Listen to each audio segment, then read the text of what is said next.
नमो नमः विद्यार्थियों, संस्कृत विषय की कक्षा 8 में TSN ऑनलाइन क्लास पर आप सभी का स्वागत है। विद्यार्थियों, प्रीवियस वीडियो में हमने रुचिरा तृतीय भाग है जो आपकी संस्कृत विषय की पाठ्य पुस्तक है बच्चों, उसका जो चैप्टर 9 है नवमः पाठ है सप्त भगिन्य है। नवा पाठ 7 बहनें, 7 सिस्टर्स नाम से जो बच्चों आपका चैप्टर है, उस पाठ का कुछ भाग हमने पेज नंबर 59, पेज नंबर 60 और पेज नंबर 61 का फर्स्ट पैराग्राफ तक हमने बच्चों ट्रांसलेशन करना सीखा था। ठीक है, तो बच्चों मैं पूर्व में आपको बता चुकी हूँ बच्चों कि इस पाठ में भारत के जो उत्तर पूर्व यानी कि नॉर्थ ईस्ट में स्थित 7 स्टेट्स जो हैं, 7 राज्य जो हैं, उनके विषय में चर्चा की गई है। और इन्हीं 7 राज्यों को क्या कहते हैं? सप्त भगिनी कहते हैं। सप्त भगिनी है जो पाठ का जो शीर्षक भी है हमारे, ठीक है, यानी कि 7 बहनें, 7 सिस्टर्स कहा गया है। ठीक है बच्चों, तो अब तक बच्चों हमने पढ़ा था कि जो कक्षा का सीन था बच्चों, अध्यापिका महोदया थी और जो विद्यार्थीगण हैं वो अध्यापिका महोदया से क्वेश्चंस कर रहे हैं। अध्यापिका महोदया जब क्लास में आई तो उन्होंने पूछा कि आज क्या पढ़ने की इच्छा है, तो बच्चों ने बोला कि हम हमारे देश के राज्यों के बारे में जानना चाहते हैं। ठीक है ना, तो क्वेश्चन आंसर्स के माध्यम से डायलॉग, जिस तरह से वार्तालाप कन्वर्सेशन जो किया जाता है बच्चों, उस तरह से ये चैप्टर है बच्चों। और हमने पढ़ा था बच्चों, अध्यापिका महोदया ने पूछा था कि भी कितने स्टेट्स हैं बताओ बच्चों, क्वेश्चन किया था। तो कुछ बच्चे बोले 24, कुछ बोले 25, 25, ठीक है ना। लेकिन लास्ट में जो स्वरा नाम की जो बालिका थी उसने बोला था कि हमारे देश में अस्माकं देशे नवविंशति राज्यानि सन्ति, हमारे देश में 29 राज्य हैं और 7 केंद्र शासित प्रदेश है, इस तरह से बोला था। और साथ ही बच्चों मैंने आपको ये भी बताया था कि वर्तमान में हमारे देश में 28 स्टेट्स हैं, 28 राज्य हैं और 8 केंद्र शासित प्रदेश हैं, यूटी है, ये मतलब यूनियन टेरिटरीज है बच्चों। ठीक है, तो यहाँ तक हमने पढ़ा था बच्चों। और इसके बाद नेक्स्ट पेज पे बच्चों हमने जो अध्यापिका महोदया ने बताया था कि सप्त भगिनी प्रदेश में कौन कौन से स्टेट्स आते हैं। ये जो श्लोक है अद्वयम मत्रयम च चैव, इस श्लोक का अभी हमने हिंदी अर्थ समझा था। और इस श्लोक में ये था बच्चों कि अ अक्षर से शुरू होने वाले 2 राज्य हैं और म से शुरू होने वाले 3 राज्य हैं और एक राज्य न से शुरू होता है और एक राज्य त्रि से शुरू होता है। इस प्रकार 7 राज्य हैं। कौन कौन से? सप्तभगिनी प्रदेश में कौन कौन से राज्य थे? 7, अरुणाचल प्रदेश, असम, मणिपुर, मिजोरम, मेघालय, नागालैंड और त्रिपुरा। ठीक है बच्चों, इसके पश्चात इस राज्य का जो सप्तभगिनी प्रदेश है, इसका ये जो शब्द है वो 1972 जो सन है, इसमें त्रिपुरा राज्य के उद्घाटन क्रम में किसी ने इस शब्द को सबसे पहले प्रयुक्त किया था। इसके पश्चात जो स्वरा थी उसने पूछा कि इन राज्यों की कोई और भी विशेषताएं हैं क्या, है ना। तो इस तरह से पेज नंबर 61 पर अध्यापिका महोदया का जो फर्स्ट पैराग्राफ है बच्चों, इसमें अध्यापिका महोदय ने इन राज्यों की विशेषताओं के बारे में बोलते हुए बोला था कि निश्चय ही है भाई, इनकी और भी विशेषताएं हैं। और क्या बोला था उन्होंने अध्यापिका महोदय ने कि ये राज्य पर्वत, वृक्ष, पुष्प आदि प्राकृतिक संपदाओं से बहुत ही क्या है, समृद्ध है और भारत रूपी वृक्ष पर पुष्प के गुच्छे के समान ये विराजमान है। ठीक है ना, तो पेज नंबर 61 का जो फर्स्ट पैराग्राफ है अध्यापिका महोदय का, यहाँ तक बच्चों हमने पिछले वीडियो में पढ़ा था। और आज की कक्षा में हम इसके आगे से यानी कि पेज नंबर 61 का जो सेकंड पैराग्राफ है राजीव ने जो बोला है, वहाँ से हम स्टार्ट करेंगे बच्चों, कंटिन्यू करते हैं। राजीव है, राजीव क्या बोल रहा है? भवती गृहे यथा सर्वाधिका रम्या मनोरमा च भगिनी भवती तथैव भारतगृहे अपि सर्वाधिका रम्या इमः सप्त भगिन्यः सन्ति।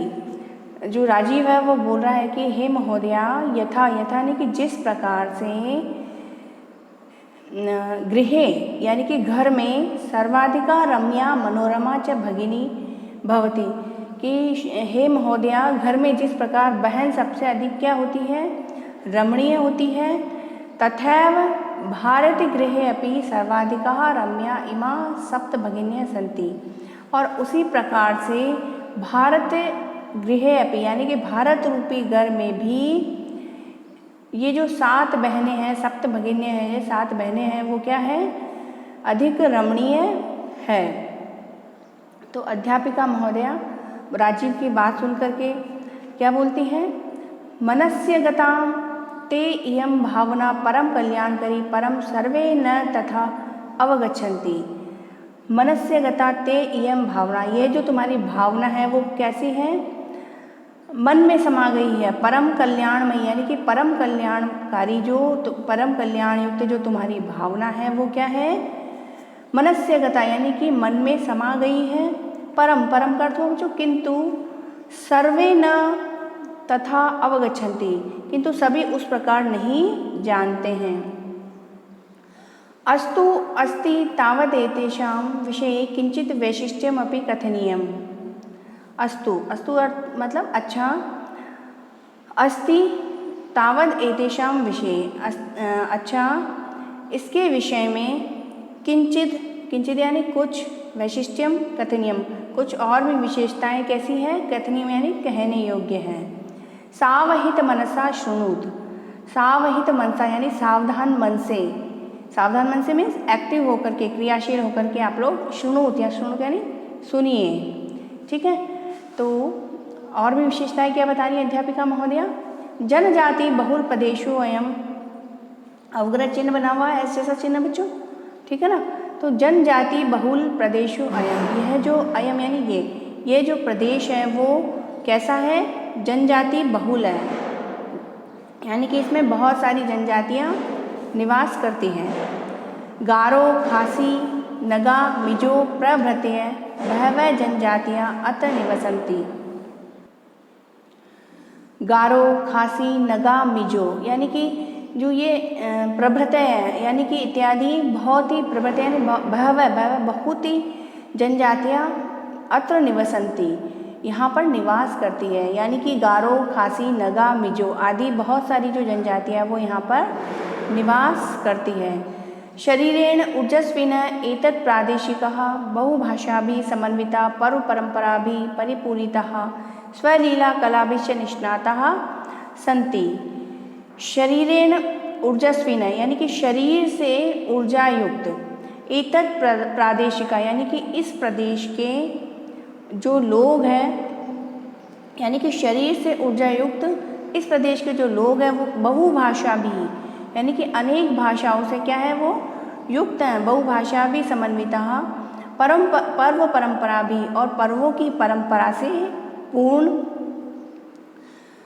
स्वलीला कलाभिश्च और अपनी कलाओं से कैसे हैं वो निष्णाता यानी कि निपुण हैं, संति मीन्स है, ठीक है बच्चों। तो शरीर से ऊर्जा युक्त इस प्रदेश के लोग अनेक भाषाओं से युक्त और पर्वों की परंपरा से पूर्ण तथा अपनी कलाओं से कैसे हैं बच्चों, निपुण हैं। तो मालती है, मालती नाम की जो छात्रा है वो क्या बोलती हैं, महोदय तत्र तु वंश वृक्षा अपि प्राप्यन्ते, कि महोदया, तो मालती नाम की जो छात्रा वो क्या बोल रही है कि हे महोदया तत्र तु वहाँ पर तो वंश वृक्षा अपि प्राप्यन्ते, वंश वृक्षा, वंश यानी क्या होता है बाँस, है ना, तो वहाँ पर तो बाँस के वृक्ष भी प्राप्त होते हैं। तो अध्यापिका महोदया क्या बोल रही है, आम, आम का अर्थ होता है हाँ, यस। प्रदेशे अस्मिन् हस्तशिल्पानां बाहुल्यम वर्तते, इस प्रदेश में हस्तशिल्पानां, हस्तशिल्प की क्या है बाहुल्यम यानी कि अधिकता है, और आवस्त्राभूषणेभ्यः गृह निर्माण पर्यंतम प्राय वंश वृक्ष निर्मितानां वस्तूनां उपयोगः क्रियते। आवस्त्राभूषणेभ्य यानी कि वस्त्र और आभूषण से लेकर के गृह निर्माण पर्यंतम, घर के निर्माण तक, प्राय जो मोस्ट ऑफ मतलब ज़्यादातर वंश वृक्ष यानी कि बाँस के वृक्षों से निर्मित वस्तुनाम, वस्तुओं का ही उपयोग क्रियते, उपयोग किया जाता है। यतो ही अत्र वंश वृक्षाणां प्राचुर्यम विद्यते, यतो ही मीन्स क्योंकि अत्र यानी कि यहाँ पर वंश वृक्षाणाम यानी कि बाँस के वृक्षों की प्रचुरता है, यानी कि ज़्यादातर यहाँ पर ज़्यादा मात्रा में बाँस के वृक्ष पाए जाते हैं, क्योंकि सांप्रतम वंशो उद्योगो अयम अंतर्राष्ट्रीय ख्यातिम अवाप्तो अस्ति। सांप्रतम, और इस समय जो यह जो बाँस का जो उद्योग है वो अंतर्राष्ट्रीय ख्याति प्राप्त हो गया है। यानी कि ये जो बाँस का उद्योग है वो इंटरनेशनल लेवल पर भी कैसा हो गया है, प्रसिद्ध हो गया है। ठीक है, तो अभिनव है, यानी कि जो अभिनव नाम का जो छात्र है वो क्या बोल रहा है, वो कक्षा में बोल रहा है कि भगिनी प्रदेशो अयम बहवा आकर्षक इति प्रतीयते। जो ये जो भगिनी प्रदेश है, बहनों का प्रदेश है, वो बहवा आकर्षक इति प्रतीयते, ऐसा बहुत ही आकर्षक ऐसा प्रतीत हो रहा है। सलीम है, जो सलीम नाम का जो छात्र है वो क्या बोला, वो बोला कि किम भ्रमणाय भगिनी प्रदेशो अयम समीचीन है। किम मतलब क्या के अर्थ में, क्या, भ्रमणाय यानी कि घूमने के लिए जो ये जो भगिनी प्रदेश है, बहनों का प्रदेश है, वो समीचीन है, उचित है क्या, ठीक है क्या, कि घूमने के लिए, भ्रमण करने के लिए भगिनी प्रदेश उचित है क्या। सर्वे छात्राः, जो सभी विद्यार्थी जो हैं, सभी जो कक्षा के विद्यार्थी वो ब्रैकेट में क्या लिखा है, उच्चै यानी कि जोर से, महोदय यानी कि हे महोदया, आगामिनी अवकाशे वयम तत्रैव गन्तुम् इच्छामः। आगामिनी अवकाश यानी कि आने वाले अवकाश में, वयम हम सब, तत्रैव यानी कि वहाँ पर, तत्र यानी वहाँ पर ही, गन्तुम् इच्छा में जाने की इच्छा करते हैं। स्वरा बोली, स्वरा क्या बोली, भवत्यपि अस्माभिः सार्धं चलतु। भवत्यपि, भवती यानी आप भी, अस्माभिः हमारे साथ, हमारे, और सार्धम यानी साथ, चलतु आप भी हमारे साथ चलिएगा। ठीक है, तो अध्यापिका महोदया क्या बोल रही है कि रोचते में अयम विचार है।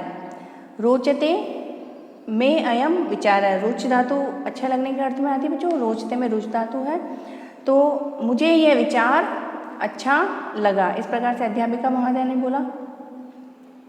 एतानि राज्यानि तु भ्रमणार्थम स्वर्ग सदृशानि इति। एतानि राज्यानि तु यानी कि इन राज्यों में भ्रमण के लिए, ये इन राज्यों में भ्रमण के लिए जाना तो कैसा है, स्वर्ग सदृशानि इति, स्वर्ग के समान है।